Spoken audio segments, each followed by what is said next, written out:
Hello everyone, কেমন আছো তোমরা সবাই? তাহলে চলো আজকে হোয়াট আই ইটিনেটের শুরু করা যাক।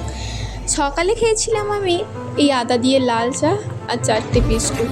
তোমাদের লাল চা কার কার প্রিয় জানিও আমায়।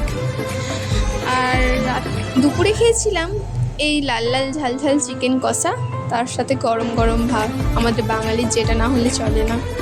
আর চিকেন কষাতে কিন্তু আলুও ছিল। এই আলু সাথে ভাত মাখিয়ে একটু চিকেন নিয়ে খেতে আমার কী যে ভালো লাগে।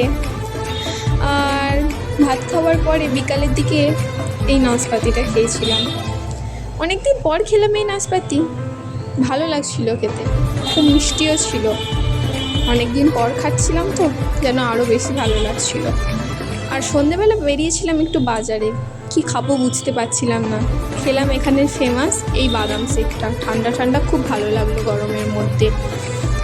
আর রাত্রে খেয়েছিলাম ওই একই সেম তরকারি, ওই চিকেন কষা আর একটা খাট্টা মিঠা আম কেটে গরম গরম ভাতের সাথে খেয়ে নিলাম।